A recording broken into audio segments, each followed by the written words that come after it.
अस्सलाम वालेकुम, welcome to motivational tarot card reading. उम्मीद है आप और आपके अपने सब खैरियत से होंगे। हमारी ये वीडियो उसी सीरीज़ का एक हिस्सा है जिसमें हम ज़ोडिएक साइन की बात कर रहे हैं, आपकी सरप्राइजिंग फैक्ट्स की बात कर रहे हैं, जिसमें मैं ये बताऊंगी कि अगर आप अपनी पर्सनैलिटी में थोड़ा सा काम कर लें तो आपकी पर्सनैलिटी और शाइन करेगी। और इसके साथ साथ मैं खोलूँगी आपकी पोल पट्टी ताकि थोड़ी सी जो चेंजिंग आपने लानी है वो तो आपको पता हो। इसके साथ हम और बात करेंगे आपके साथ जो रिलेशन में लोग हैं उनको बताएंगे कि वो आपके साथ कैसा बिहेव करें ताकि ये रिलेशन लॉन्ग लास्टिंग भी हो। साथ साथ मैं निकालूंगी आपके कार्ड्स ताकि आपके स्टक पॉइंट क्लियर हो सके। जो आप लोगों से बात नहीं कर सकते वो हम यहाँ पे बात करेंगे। और अगर अभी तक आपने मेरा चैनल सब्सक्राइब नहीं किया तो चैनल को सब्सक्राइब कर दीजिए ताकि आपको मेरी तमाम वीडियोस मिलती रहें। तो आज हम किस ज़ोडिएक साइन की बात कर रहे हैं? उस ज़ोडिएक साइन की बात कर रहे हैं जो कि बहुत ही केयरिंग लोग होते हैं। कभी कभी तो बहुत ही केयर करते हैं और कभी कभी ऐसा होता है बिल्कुल अनजान बन जाते हैं। और किसी को अगर कोई प्रॉब्लम है तो ऐसे लगता है जैसे उनको पता ही नहीं, लेकिन दूसरी ही तरफ वो लोग इतने ज़्यादा केयरिंग होते हैं कि सामने वाला बस कहता है कि जी मुझसे बेहतर इंसान या मुझसे ज़्यादा प्यार करने वाला इंसान इनके पास है ही नहीं। तो यहाँ पे दोनों पर्सनैलिटीज इनके पास आ जाती है। कभी कभी तो ये बड़े केयरिंग होते हैं और कभी कभी ये केयरलेस हो जाते हैं। और ये हैं जी हमारे इक्वेरियस वाले। अब केयर की बात तो हो ही रही है तो यहाँ पे रिलेशनशिप की बात कर लेते हैं। तो ये लोग ऐसे करते हैं कि इनको लगता है कि अगर बार बार हम किसी के साथ आई लव यू कह रहे हैं, मैं तुम्हारे साथ रहूँगा या रहूँगी, या ये ऐसे कि मैं तुमसे बहुत प्यार करता हूँ, ये सारी ज़िंदगी मैं तुम्हारे लिए ऐसे ये काम करूँगा, ये सारी ज़िंदगी मैं तुम्हारा साथ दूंगा, तो ये चीज़ें इनको दिखावा सी लगती हैं।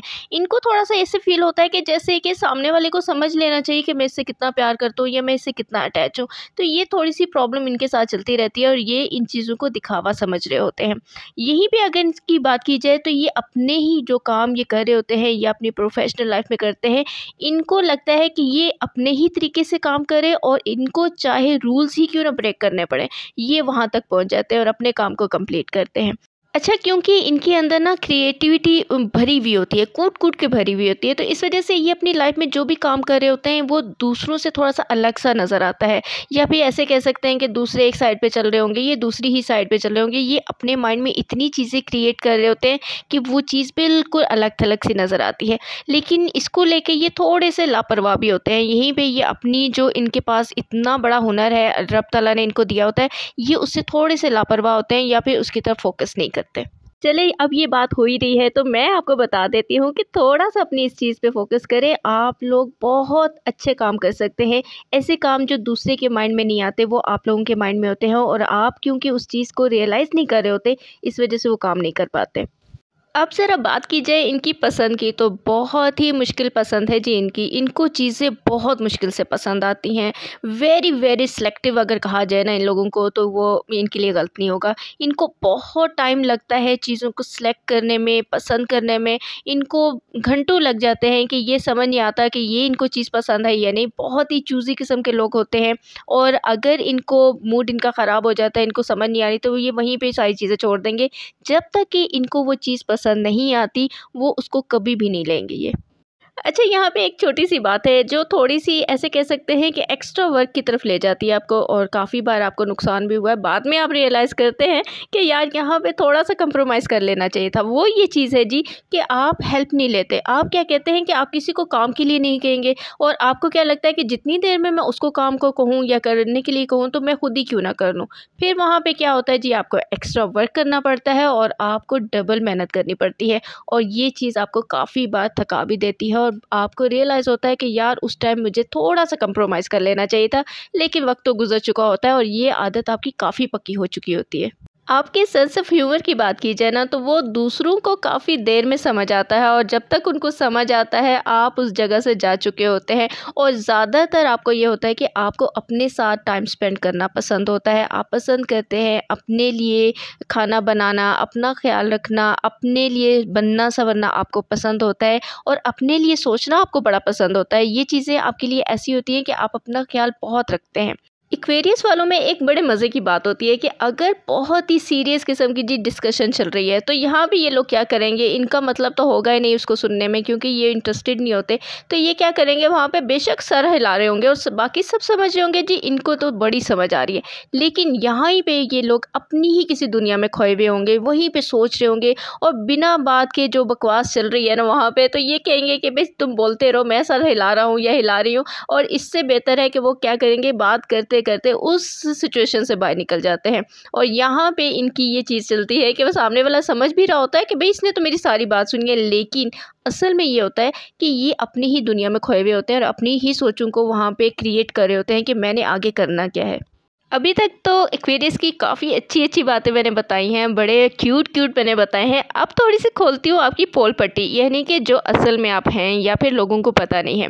सबसे पहली बात अगर की जाए तो है तो थोड़ी सी ख़तरनाक सी कि आप लोग गलती तो कर लेते हैं, लेकिन आपसे क्या होता है, गलती की माफ़ी नहीं मांगी जाती। ये बात नहीं है कि आप लोगों को एहसास नहीं होता, एहसास होता है, लेकिन क्या होता है कि आप क्या कहते हैं, सोच रहे होते हैं कि अगर तो मैंने इससे माफ़ी मांग ली तो फिर क्या होगा, अगर सामने वाले ने मुझे आईना दिखा दिया या फिर मुझे और असलियत बता दी तो मेरे मुंह से कोई और चीज़ ना निकल जाए और माफ़ी मांगने तो आप गए थे, बहुत सारी गलतियां और आप गले डाल के वापस आ जाएंगे। तो इससे ही आपको लगता है कि माफ़ी ना ही मांगो तो सब ठीक हो जाएगा, तो वहाँ पे आप थोड़े से खामोश हो जाते हैं। लेकिन थोड़ी सी कोशिश करें कि इस पे वर्क लाजमी करें और यकीन करें जैसे ही आप इस पे थोड़ा सा वर्क करेंगे तो आपकी पर्सनैलिटी बहुत शाइन करेगी, क्योंकि आप ऑलरेडी ही किसी के अच्छे और बुरे में नहीं होते, लेकिन कभी कभी हो जाता है कि आपसे कोई ऐसी कोई बात हो जाती है जो सामने वाले को बुरी लगती है।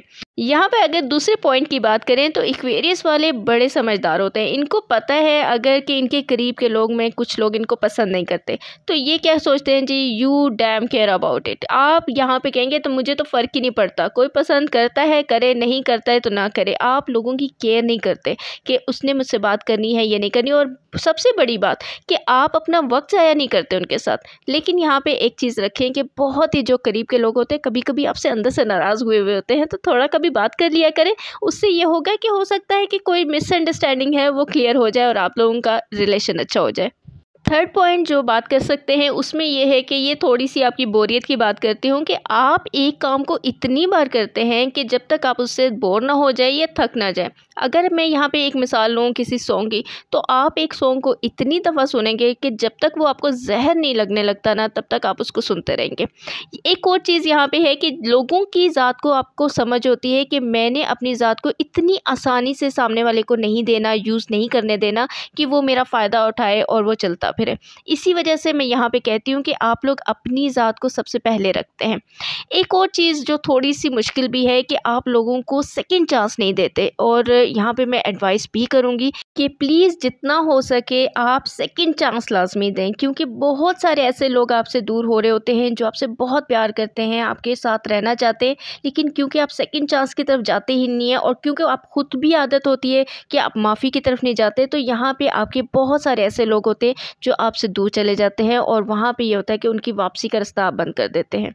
अब मैं बात करूंगी आपके साथ जो लोग रिलेशन में हैं, वो चाहते हैं कि आपके साथ वो ज़्यादा देर तक रुक सकें, तो उनके लिए एक एडवाइस मेरे पास है कि एक्वेरियस की आदत है कि ये बहुत जल्दी डिटैच हो जाते हैं। ये ऐसे लोग होते हैं कि अगर आप इनको आजमाएंगे या आजमाने की कोशिश करते हैं तो ऐसा बिल्कुल भी मत करें, क्योंकि ये अपने रिलेशन से एकदम से निकलने की इनमें सलाहियत होती है और ये बिल्कुल बेफिक्र होकर निकल जाते हैं। और क्योंकि ये सेकेंड चांस नहीं देते, तो एक्वेरियस को कभी भी आप ऐसी कोशिश मत करें कि इनको आप आजमा रहे हैं या फिर आप अपने तरीके से चलाने की कोशिश करें। तो यहाँ पे थोड़ा सा यहाँ पे आपने रुक के चलना है, क्योंकि एक्वेरियस कभी भी अपनी ज़ात से आगे निकलने नहीं देंगे आपको। इनके साथ अगर आप रिलेशन में हैं तो कभी भी इनको बदल के मत चलें, जैसे हैं इनको वैसे ही एक्सेप्ट करें, फिर ये देखें कि आपका रिलेशन इनके साथ कभी भी ख़त्म नहीं होगा। अब अगर बात की जाए लकी कलर की तो वो इनका ब्लू है, स्टोन की बात की जाए तो एक्वामरीन है, और लकी डे इनका वेडनेसडे है, और लकी नंबर इनका 7 है। और जिन लोगों के साथ इनकी अच्छी बाउंडिंग होती है वो है एक्वेरियस, जमनाई, लिब्रा, लियो और सजिटेरियस, और जिनके साथ इनकी नहीं बनती वो है जी टॉरस और कैंसर, वर्गो। तो ये थी हमारे एक्वेरियस वालों के लिए। थोड़ा सा अपनी इस चीज़ पे काम करें कि दूसरों को थोड़ा सा स्पेस भी दें, उनसे बात भी करें, उनको सेकंड चांस दें। इसी से आपके रिश्ते बन सकते हैं। थोड़ी सी लचक लेके आए अपने रिश्तों में, इंशाल्लाह आगे सब बेहतर होगा। Thank you for watching.